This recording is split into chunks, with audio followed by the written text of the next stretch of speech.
అందరికీ నమస్కారం. నేను మీ హిమా సుబ్రహ్మణ్యన్. హోమ్ కుకింగ్ తెలుగుకి స్వాగతం. వినాయక చవితి పండగ మన అందరికీ ఎంతో ఇష్టంగా చేసుకునే పండగల్లో ఒకటి. అందుకే ఈరోజు వినాయకుడికి ఇష్టంగా ఉండే కొన్ని రెసిపీస్ మీతో షేర్ చేయబోతున్నాను. అవేంటో ఇప్పుడు మనం చూద్దాం.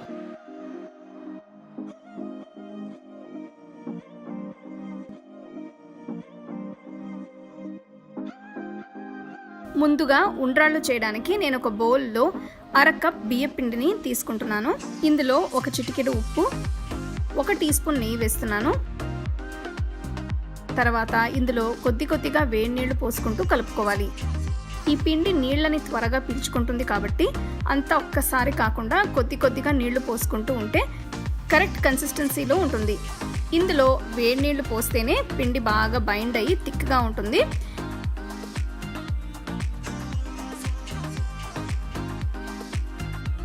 ఇదంతా బాగా కలిపిన తర్వాత పక్కన పెట్టి చల్లారనివ్వాలి. పిండి రూమ్ టెంపరేచర్లోకి వచ్చిన తర్వాత ఇలా చిన్న ఉండలుగా చేసి పక్కన పెట్టుకోవాలి. మరీ పెద్ద ఉండలుగా కాకుండా ఇలా చిన్నగా ఉంటే బాగుంటుంది.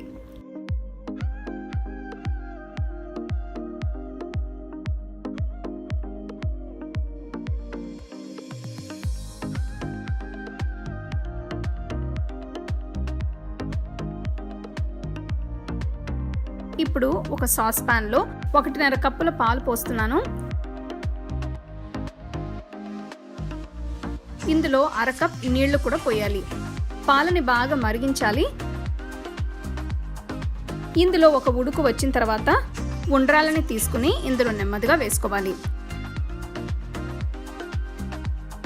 ఇవన్నీ ఒక్కసారి జాగ్రత్తగా కలపాలి. సాస్ ప్యాన్కి ఒక మూత పెట్టి పొయ్యిని మీడియం ఫ్లేమ్లో ఉంచి వీటిని కనీసం 15 నిమిషాలు ఉడికించాలి. ఇప్పుడు ఇంకొక గిన్నెలో 1 కప్పు నీళ్లు పోస్తున్నాను. ఇందులో 200 గ్రాములు బెల్లం వేస్తున్నాను. బెల్లంని పూర్తిగా కరిగించాలి. బెల్లం కరిగిన తర్వాత పొయ్యిని మీడియం ఫ్లేమ్లో ఉంచి ఈ మిశ్రమాన్ని ఒక 5 నిమిషాలు మరగనివ్వాలి. ఆ తర్వాత పొయ్యి కట్టేసి దీన్ని పక్కన పెట్టుకోవాలి.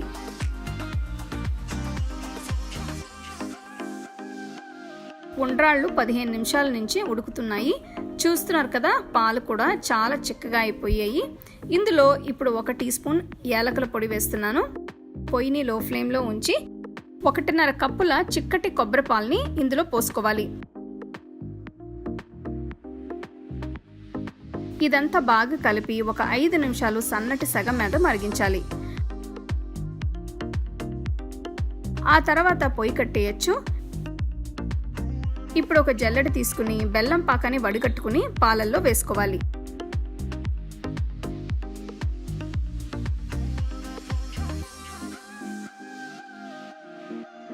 ఇదంతా బాగా కలిసేంత వరకు కలుపుతూ ఉండాలి. అంతే, ఎంతో రుచిగా ఉండే ఉండ్రాళ్ళ పాయసం తయారైనట్టే.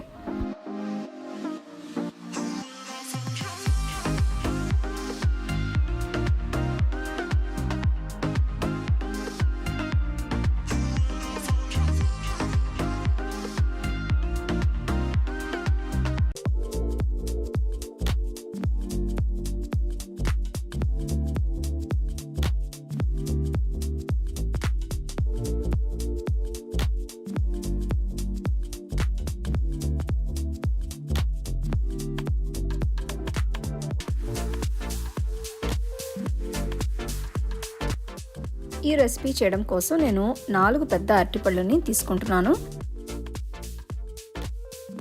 వీటిని స్లైసెస్ లాగా కట్ చేసి ఒక మిక్సర్ జార్లో వేయాలి.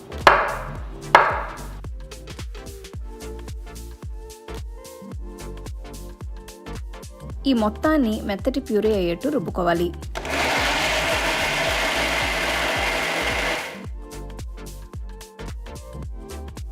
ఇప్పుడు హల్వా కోసం ఒక సాస్ ప్యాన్లో ముందుగా 1/2 కప్ నీళ్లు పోస్తున్నాను. ఆ తర్వాత 150 గ్రాములు బెల్లం వేస్తున్నాను. దీన్ని పూర్తిగా కరిగించాలి.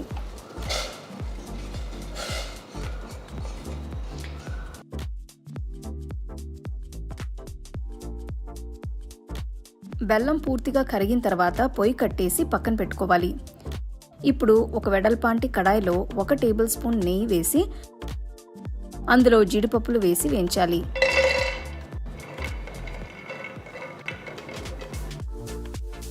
ఇవి వేగిన తర్వాత బయటికి తీసి పక్కన పెడుతున్నాను. ఇప్పుడు కడాయిలో ఇంకొంచెం నెయ్యి సుమారుగా 1 టీ స్పూన్ అంత వేసి ముందుగా రుబ్బి పెట్టుకున్న అరటిపళ్ళు పేస్ట్ని వేసి వేయించాలి.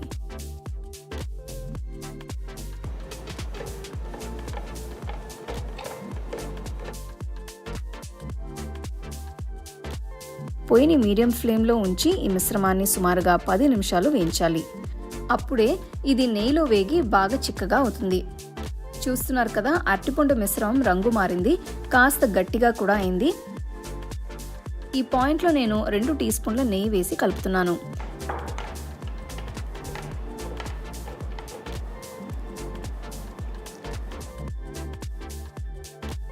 ఇందులో కరిగించిన బెల్లాన్ని వేసి బాగా మిక్స్ చేయాలి. మీకు కావాలంటే బెల్లానికి బదులు పంచదార కూడా వాడుకోవచ్చు. అదైతే మీరు డైరెక్ట్గానే వేసుకోవచ్చు.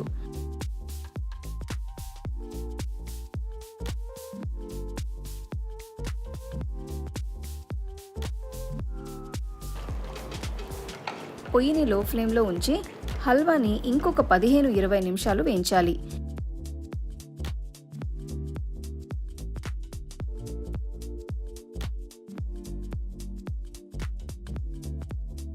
ఇప్పుడు ఇందులో 1/2 టీ స్పూన్ యాలకుల పొడి, 1 టీ స్పూన్ అంత నెయ్యి వేసి అంతా బాగా కలపాలి. హల్వాని ఇంకొక 5 నిమిషాలు వేయించాలి.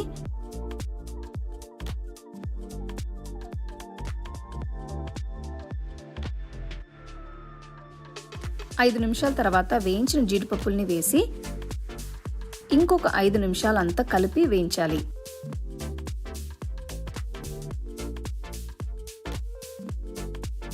చూస్తున్నారు కదా, హల్వా చక్కగా గట్టిగా అయ్యి బాగుంది. ఇప్పుడు ఒక టిన్లో నేను అన్ని వైపులా నెయ్యి రాస్తున్నాను. ఇందులో హల్వాని వేసి ఈవెన్గా స్ప్రెడ్ చేయాలి.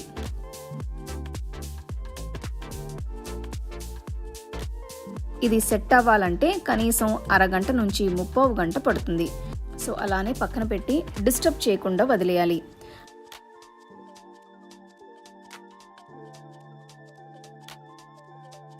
హల్వా సెట్ అయిన తర్వాత చిన్న చిన్న స్క్వేర్స్ లాగా కట్ చేసి వెంటనే సర్వ్ చేసుకోవచ్చు. అంతే, ఎంతో రుచిగా ఉండే అరటిపండు హల్వా తయారైనట్టే.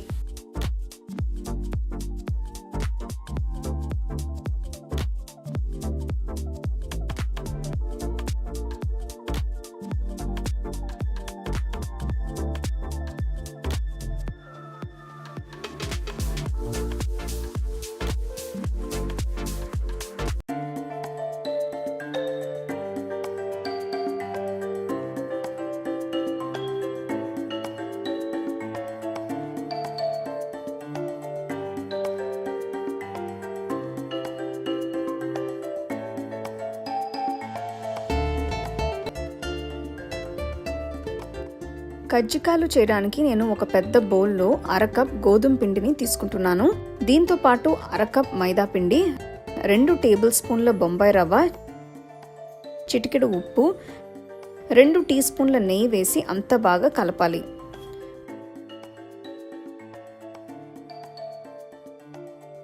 ఇందులో 2 టేబుల్ స్పూన్ల పాలు పోసి లైట్గా కలిపిన తర్వాత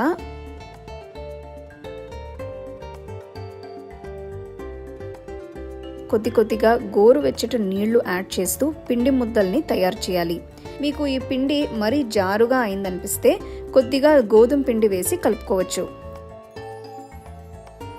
ఈ పిండి మిశ్రమం సాఫ్ట్గా అవడం కోసం కనీసం 5 నిమిషాలు పిండిని ఒత్తి కలపాలి. ఆ తర్వాత దీనిపైన కొద్దిగా నెయ్యి వేసి పిండి ముద్దకి అన్ని వైపులా స్ప్రెడ్ చేస్తూ కోట్ చేస్తున్నాను. ఇప్పుడు బౌల్కి ఒక మూత పెట్టి పిండిని కనీసం 30 నిమిషాలు పక్కన పెట్టాలి. ఈ లోపల కజ్జికాయలకి ఫిల్లింగ్ చేసుకోవచ్చు. దీనికోసం నేను ఒక మిక్సర్ జార్లో 1 కప్ వాల్నట్స్ అంటే అక్రూట్లుని వేస్తున్నాను. ఇందులో ఒమేగా 3 ఫ్యాటీ యాసిడ్స్ ఉంటాయి కాబట్టి ఇవి మన హార్ట్, స్కిన్, హెయిర్కి చాలా మంచివి. అలాగే నేను సుమారుగా 15 సీడ్లెస్ డేట్స్ అంటే ఖర్జూరుల్ని వేస్తున్నాను. ఇందులో సుమారుగా 1 టేబుల్ స్పూన్ అంతా ఎండు గులాబీ రేకుల్ని వేస్తున్నాను. మీకు ఇవి దొరక్కపోతే రోజ్ ఎసెన్స్ కూడా వేసుకోవచ్చు. లాస్ట్లో 1 టీ స్పూన్ యాలకుల పొడిని వేసి అన్నిటినీ కలిపి పల్స్ చేయాలి.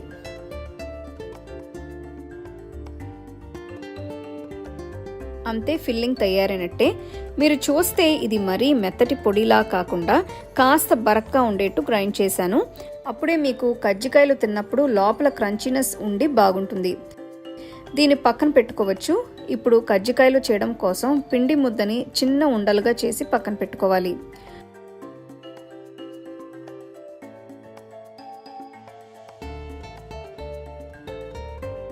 ఒక్కొక్క ఉండని పీట మీద పెట్టి ఫ్లాట్గా అయ్యేట్టు ఒత్తాలి. మీకు ఈ పిండి ముద్ద మరీ మాయిస్ట్గా అనిపిస్తే కాస్త పిండి చల్లి అప్పుడు ఒత్తుకోవచ్చు. ఇప్పుడు దీనికి మధ్యలో తయారు చేసిన ఫిల్లింగ్ని పెట్టి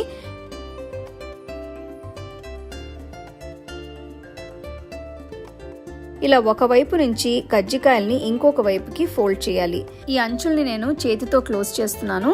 మీకు కావాలంటే కజ్జికాయల మోల్డ్లో పెట్టి కూడా వీటిని చేసుకోవచ్చు. ఫిల్లింగ్ బయటికి రాకుండా జాగ్రత్తగా ఫోల్డ్ చేయాలి.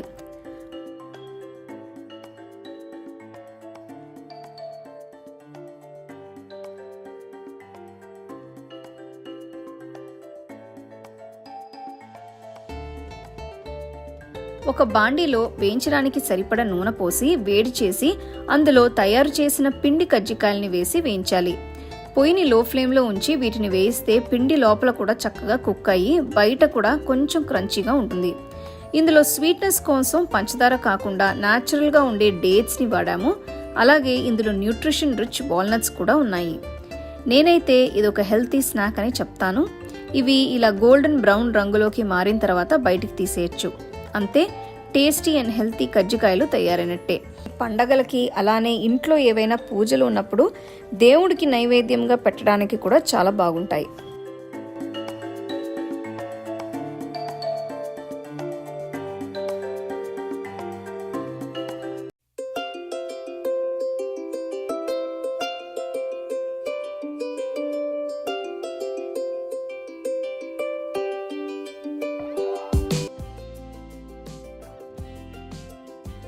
పూర్ణాల పిండి కోసం అరకప్పు ఉప్పుడు బియ్యం, అరకప్పు పచ్చి బియ్యం కలిపి 5 గంటల పాటు నీళ్ళల్లో నానబెట్టాలి. ఇంకొక బౌల్లో 1/2 కప్పు మినప్పప్పుని వేసి 5 గంటల పాటు నానబెట్టాలి. ఇప్పుడు ఒక మిక్సర్ జార్లో నానబెట్టిన మినప్పప్పుని వేసి రుబ్బుకోవాలి. ఇందులో చాలా కొద్దిగా నీళ్లు పోసుకుని మెత్తగా రుబ్బుకోవాలి. చూస్తున్నారు కదా, ఈ పిండి ఇలా గట్టిగా ఉండాలి. సో నీళ్లు ఎక్కువ అవ్వకుండా చూసుకోవాలి. ఈ పిండిని ఒక బౌల్లోకి తీసుకోవాలి. ఇప్పుడు అదే మిక్సర్ జార్లో నానబెట్టిన బియ్యాన్ని వేసి రుబ్బుకోవాలి.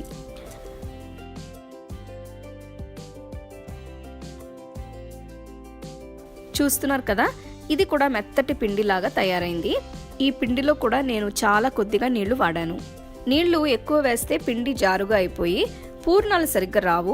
అందుకని పిండి కన్సిస్టెన్సీని ఇలా ఉంచడం చాలా ఇంపార్టెంట్. ఇప్పుడు ఈ బియ్యం పిండిని కూడా మినప్పిండిని వేసిన బౌల్లో వేసుకోవాలి. దీనిలో 1/2 టీ స్పూన్ ఉప్పు వేసి అంతా బాగా కలుపుకోవాలి. చూస్తున్నారు కదా, పూర్ణాల పిండి గట్టిగా ఉంది. ఇది పూర్ణాలు చేసుకోవడానికి పర్ఫెక్ట్గా ఉంటుంది. అంతా బాగా కలిపిన తర్వాత ఈ మిశ్రమాన్ని 8 గంటల పాటు పక్కన పెట్టుకుని రూమ్ టెంపరేచర్లో ఉంచి పులియపెట్టాలి. అంతే, పూర్ణాల పిండి తయారైంది.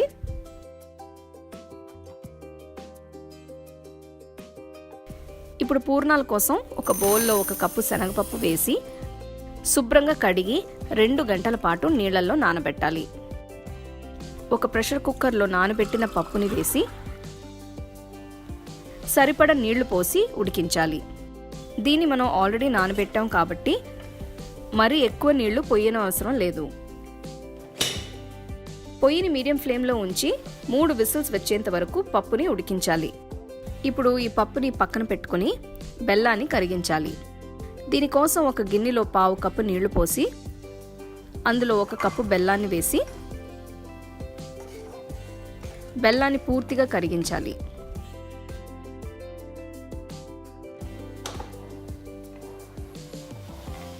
ఇప్పుడు ఒక బాండీలో నానబెట్టిన పప్పుని వేసుకోవాలి. ఇందులో నీళ్లు మరీ ఎక్కువగా అనిపిస్తే పప్పుని వడకట్టి నీళ్లు పక్కన పెట్టుకోవచ్చు. పప్పుని కొద్దిగా మ్యాష్ చేసుకుని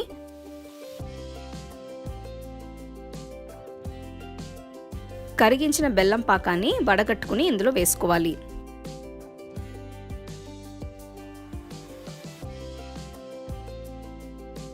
ఇది బాగా కలుపుకోవాలి. 5 నిమిషాల తర్వాత 1 టీ స్పూన్ దంచుకున్న యాలక్కాయల పొడి, 1/2 కప్పు తురిమిన పచ్చి కొబ్బరి వేసి అంతా కలుపుకోవాలి. పొయ్యిని లో ఫ్లేమ్లో ఉంచాలి, లేదంటే పప్పు మిశ్రమం మాడిపోతుంది. ఇప్పుడు ఈ పప్పు మిశ్రమంలో తేమ మొత్తం పోయి ఇది గట్టిగా తయారైంది. ఇందులో 2 టీ స్పూన్ల నెయ్యి వేసుకుని మళ్ళీ ఒకసారి అంతా కలుపుకొని పొయ్యి కట్టేసుకోవాలి.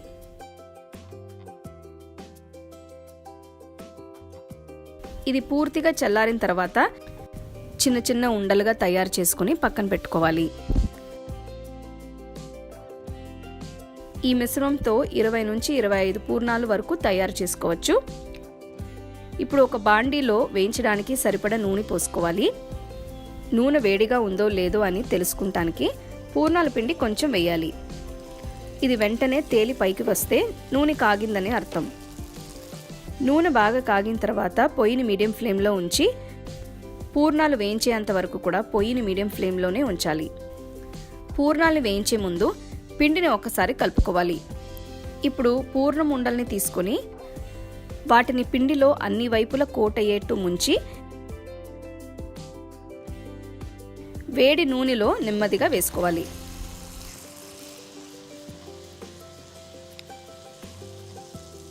పూర్ణాలు గోల్డెన్ బ్రౌన్ రంగులోకి మారేంత వరకు వేయించుకోవాలి. ఇవి బాగా వేగిన తర్వాత ప్లేట్లోకి తీసుకుని వేడివేడిగా సర్వ్ చేసుకుని తినచ్చు.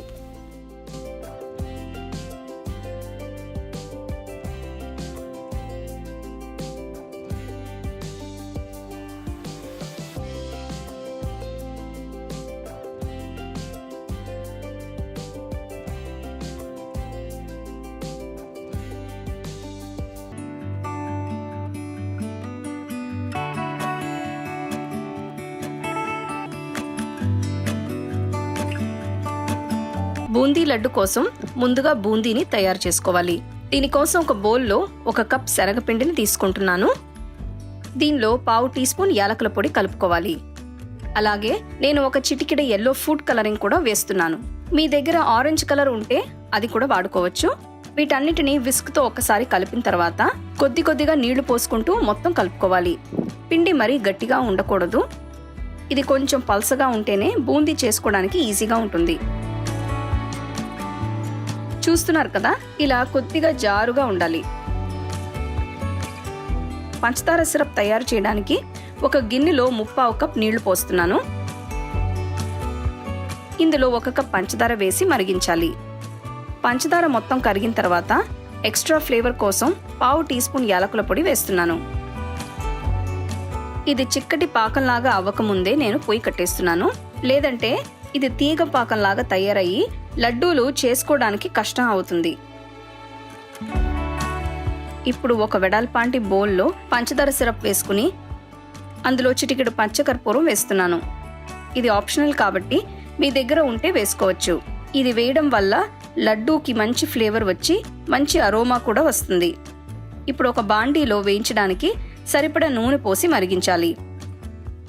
చిల్లులోనే గరిటె తీసుకుని దాని మీద శనగపిండి మిశ్రమాన్ని వేసి ఇలా తిప్పుతూ ఉండాలి.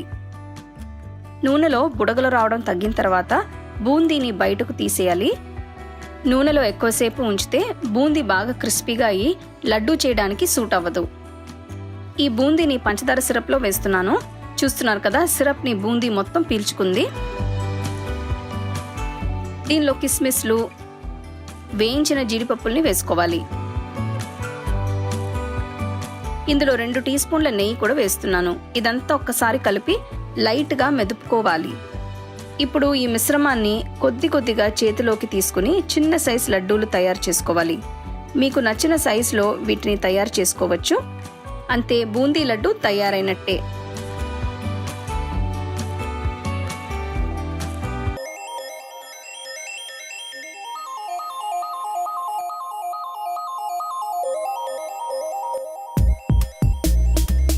ముందుగా ప్యాన్లో 1 టీ స్పూన్ శనగపప్పు, 1 టీ స్పూన్ మినప్పప్పు, 1/2 టీ స్పూన్ మిరియాలు, 1/2 టీ స్పూన్ మెంతులు, 1 టీ స్పూన్ నువ్వులు, 2 టీ స్పూన్లు ధనియాలు, 5 ఎండుమిరపకాయలు వేసి నూనె లేకుండా డ్రై రోస్ట్ చేసుకుందాం. ఇవి మంచి గోల్డెన్ బ్రౌన్ కలర్లోకి వచ్చేంత వరకు వేయించుకోవాలి. మరీ మాడిపోకుండా జాగ్రత్తగా లో ఫ్లేమ్లో ఉంచి రోస్ట్ చేసుకోవాలి. ఇప్పుడు ఇవన్నీ మంచి గోల్డెన్ కలర్లోకి వచ్చేసాయి కాబట్టి స్టవ్ ఆఫ్ చేస్తున్నాను. ఇందులో 1/2 టీ స్పూన్ ఇంగువ వేస్తున్నాను. వీటన్నిటిని పక్కన పెట్టి చల్లారనిద్దాం. ఇవి చల్లారిన తర్వాత మిక్సర్లో వేసి పొడి చేసుకోవాలి.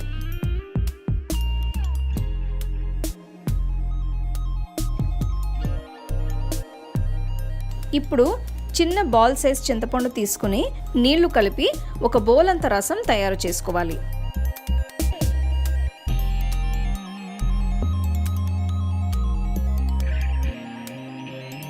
ఈ చింతపండు రసాన్ని వడగట్టుకుని పక్కన పెట్టుకోవాలి.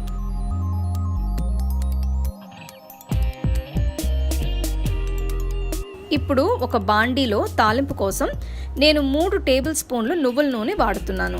ఈ రెసిపీకి నువ్వుల నూనె వాడితే ఫ్లేవర్ చాలా బాగుంటుంది. ఇందులో 1 టీ స్పూన్ ఆవాల్ని వేస్తున్నాను. తర్వాత 1 టీ స్పూన్ శనగపప్పు, 1 టీ స్పూన్ మినపప్పు, గుప్పెడు వేరుశనకాయలు వేసి వేయించుకోవాలి. ఇవి కొద్దిగా గోల్డెన్ కలర్లోకి మారిన తర్వాత 3-4 ఎండుమిరపకాయలను వేస్తున్నాను. 1/2 టీ స్పూన్ ఇంగువ, కొన్ని కరివేపాకులు, 1/2 టీ స్పూన్ పసుపు వేసి తక్కువ ఫ్లేమ్లో వేయించుకోవాలి. తాలింపు మొత్తం చక్కగా వేగిన తర్వాత అందులో చింతపండు రసం వేసుకోవాలి. ఇప్పుడు ఈ రసాన్ని 10 నిమిషాల పాటు మీడియం ఫ్లేమ్లో ఉంచి ఉడకనివ్వాలి. 10 నిమిషాలు అయిపోయాక పచ్చి వాసన పోయింది. కొంచెం ఉప్పు వేసుకోవాలి. ఇప్పుడు ఇందులో కొద్దిగా బెల్లం వేస్తున్నాను.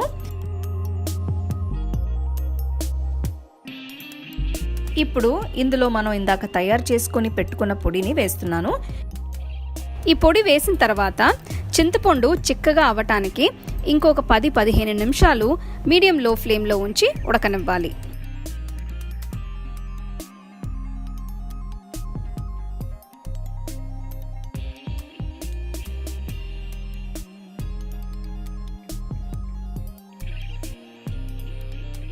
ఇప్పుడు ఈ పేస్ట్ చాలా తిక్కుగా ఉంది.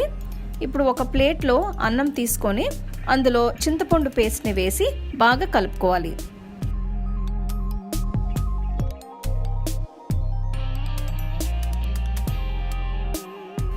రుచి చూసి మీకు నచ్చినట్లుగా ఈ పేస్ట్ని కలుపుకోవాలి.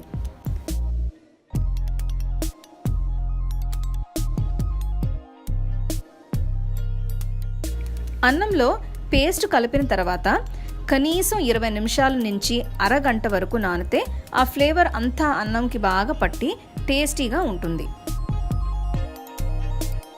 చూసారు కదా, మీకు నచ్చిన రెసిపీస్ చేసి వినాయకుడికి నైవేద్యంగా పెట్టి హ్యాపీగా పూజ చేసుకోండి. The second edition of our home cooking book is now available on our website 21frames.in. I'll give you the link in the description. You can go and check it out.